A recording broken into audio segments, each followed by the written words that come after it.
समाज सूरमा नामक इस स्तंभ में आज मैं आप लोगों को एक ऐसे शख्स की कहानी बताऊंगा जो वाकई अपने समाज को बहुत ही बेहतर ढंग से रिप्रेजेंट किए। उनके राजनीति में दस्तक देने के बाद वह समाज बहुत ज्यादा राजनीतिक पटल पर सक्रिय हो गया। जी हाँ, नमस्कार, मैं अजय साहनी स्टार हूं और समाज के सूरमा नामक स्तंभ में आप लोगों को बताने जा रहा हूं एक ऐसे राजनयिक की कहानी जिनका नाम है श्री राम भुआल निषाद। जी हाँ, राम भुआल निषाद को पूर्वांचल में रहने वाले, गोरखपुर जनपद या मंडल में रहने वाले निषाद समाज से जुड़े हुए ही नहीं, अन्य समाज के लोग भी बखूबी जानते हैं।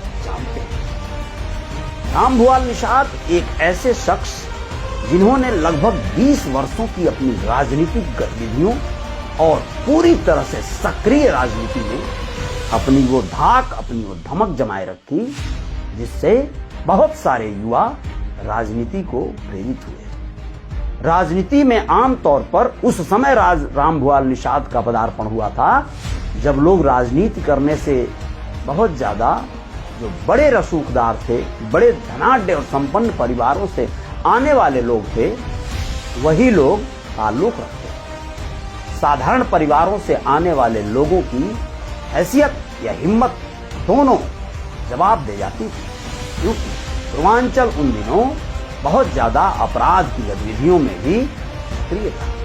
बहुत सारे ऐसे अपराधी, बहुत ज्यादा क्राइम, बहुत ज्यादा अपराध, बहुत ज्यादा कहीं न कहीं जोरदार तरीके से पनप रहा था।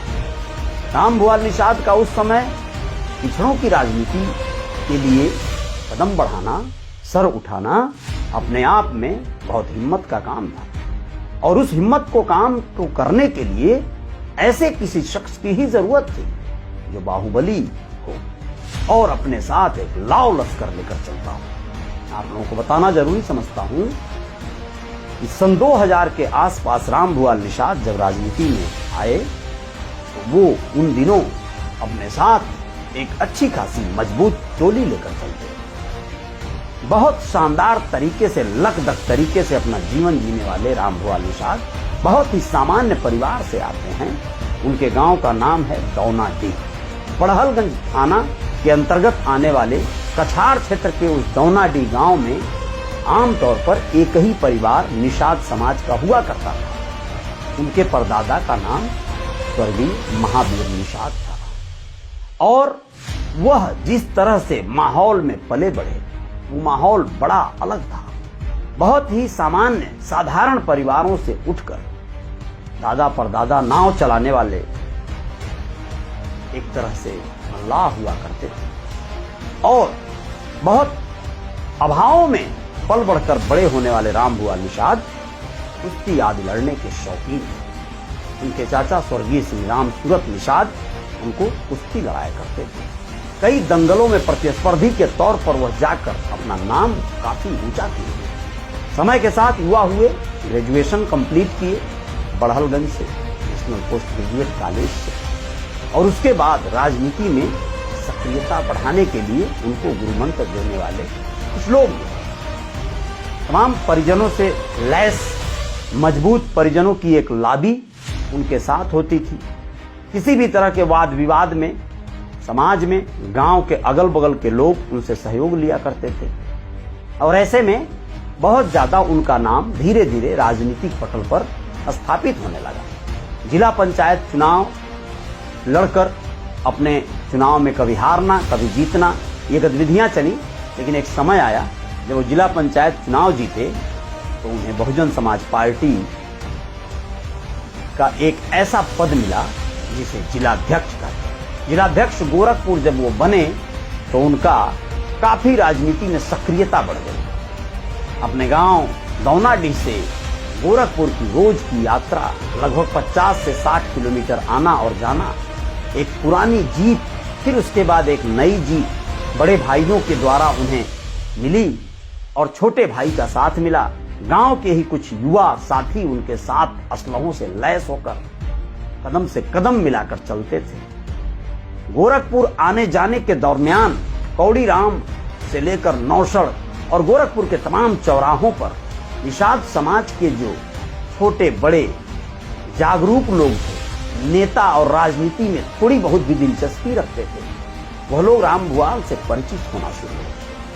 राम भुआल से परिचय जब बढ़ा तो फिर बात बहुत आगे तक चलती चली गई। बहुजन समाज पार्टी में बहन कुमारी मायावती की अधिकारियों पर हनक स्पष्ट रूप से सुनी जाती थी और ऐसे में बसपा से जुड़ने वाले निषाद समाज के लोगों की बहुतायत संख्या बढ़ने लगी। विधानसभा के चुनाव आए। गोरखपुर की 9 विधानसभा में से 5 विधानसभाओं पर पुरजोर तरीके से लगभग इनके वजह से ही जीत मिली थी और उस जीत का इन्हें बड़ा खिताब मिला था। इनको मंत्री पद दिया गया बसपा सरकार में और विधायक पहली बार बने थे।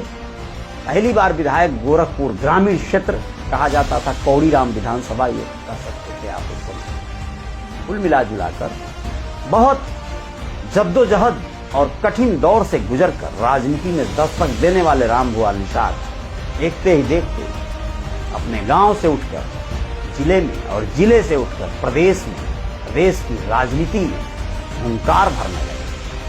गोरखपुर से उनकी लाव लश्कर जब लखनऊ के लिए निकलती थी तो गाड़ियों का तांता लग जाता था। एक समय ऐसा भी आया जब उत्तर प्रदेश के लखदक्ष में चलने वाले मंत्रियों, बाहुबलियों के असलहों की गिनती हुई तो पता चला कि प्रदेश में सबसे अधिक असलहा लेकर चलने वाले अगर कोई नेता है उनका नाम है राम भुआल निषाद। राम भुआल निषाद से बहुत सारे युवा जुड़े, बहुत सारे लोग उनको देखकर राजनीति की ओर रुझान बढ़ाए और सन 2000 के बाद राजनीति में सक्रियता निषाद समाज के लोगों की बहुत तेजी से बढ़ी। समय को देखते हुए कभी समाजवादी पार्टी, कभी बसपा, इन सब में उनका आवागमन होता रहा। समय बीतता रहा, सरकारें चलती रही, कई एक बार विधायक बने, मंत्री पद को संभाला, बहुत सारे वाद विवाद से घिरते भी रहे लेकिन लगे रहे। तमाम विवादों में उलझकर सभी दागदार भी हुए और एक समय आया जब दूसरे तमाम नेताओं ने भी अपनी पैठ राजनीति में बना ली। इनका रसूख कम तो हुआ लेकिन इसमें कोई संदेह नहीं है कि राम भुआल निषाद समाज को राजनीति सिखाने वाले प्रथम प्रहरी कहे जा सकते। राजनीति की पाठशाला जिस समय जो डिमांड थी, जिस समय जिस तरह के राजनीति की रिक्वायरमेंट थी उसको पूरा किया था राम भुआल निषाद ने। राम भुआल निषाद जिस समय के नेता हैं उस समय अगर उस दबंगई से, उस बलजोरी से राजनीति न करते तो शायद वो आज भी सुरक्षित न रह पाते। कहीं न कहीं उनके ऊपर बहुत सारी समस्याएं आती, फिर भी तमाम मुकदमों और विवादों से घिरे हुए जीवन जीते हुए आज भी अपनी छवि, अपना सम्मान बरकरार रख पाने में अगर कहीं सक्षम हुए तो सिर्फ और सिर्फ अपनी राजनीतिक पहल के नाते, राजनीतिक सहयोग के नाते। कार्यकर्ताओं का एक बड़ा फहरिस्त आज भी उनके साथ है। बहुत सारे लोग उनके फॉलोअर हैं, फैन हैं, उनको अपना मानते हैं, उनको अपना नेता मानते हैं। समय के साथ लोगों ने उनको कई तरह से ये भी कहा कि उनके अंदर दम्भ है, अलग तरह के नेता हैं, सख्त मिजाज हैं। यह बात अलग है कि लोग समझने में शायद कहीं चूक कर गए। उनके स्वाभिमान को शायद अभिमान समझ लिया गया। उनके अपने एक सोच को, उनके अपने एक प्रबल सोच को, अपने एटीट्यूड को लोगों ने घमंड कर लिया होगा। उनकी अपनी पहल है। लेकिन राम भुआल निषाद जैसे भी नेता हैं, उन्हें आज भी जो उनको चाहने वाले हैं उनके दिलो दिमाग में वो वैसे ही जगह रखते हैं जैसे 20 साल पहले रखते थे। उनके लिए आज भी लोग दीवाने हैं। उनको चाहने वालों की लिस्ट कम नहीं है, बहुत बड़ी है। अलग बात है कि चाटुकार नेताओं के आने से बहुत सारे ऐसे समय के साथ बदलू, दल बदलू और तमाम तरह के नेताओं के आने के बाद उनकी डिमांड थोड़ी कम हुई होगी, क्योंकि उन्होंने अपने एटीट्यूड से कोई समझौता नहीं किया, स्वाभिमान से समझौता नहीं किया। बहुत बार ऐसा अवसर आया जब वो झुक जाते तो उन्हें कोई न कोई पद, प्रतिष्ठा या सम्मान, स्थान मिल जाता। लेकिन वही कहावत है कि झुकने की भी एक सीमा है, वो नहीं झुक सकते। उनका अपना एक एटीट्यूड है, उनका अपना एक वर्चस्व है, उनका अपना एक धमक है, उनकी अपनी एक धाक है। रामभुआल निषाद समाज के वो सिरमौर कहे जाते हैं जिनको आज भी बहुत सारी बड़ी आबादी सम्मान से याद करती है, नाम लेती है।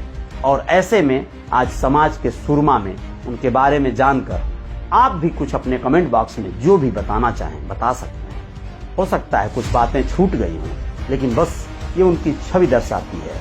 रामभुआल निषाद अभी भी सक्रिय हैं राजनीति में। आने वाले दिनों में चर्चा चल रही थी 2024 के लोकसभा चुनाव में पार्टी समाजवादी पार्टी से जुड़े हुए हैं, कहीं न कहीं से उन्हें चुनाव लड़ाने के लिए भेज सकती है। लेकिन सीटों के बंटवारे और अन्य चीजों को देखते हुए हो सकता है कि कहीं से वो चुनाव न भी लड़े। जो भी हो, लेकिन अपनी छवि एक राजनेता के रूप में, एक प्रतिष्ठित व्यक्ति के रूप में, समाज के सुरमा के रूप में कायम रखने में रामभुआल निषाद हमेशा सक्षम रहे, संपन्न रहे। जयकार जारी रहेगी। इस वीडियो को अधिक से अधिक शेयर कर दीजिएगा, लाइक वाला बटन दबा दीजिएगा, चैनल को सब्सक्राइब करना मत भूलिएगा। जय हिंद, जय भारत, नमस्कार।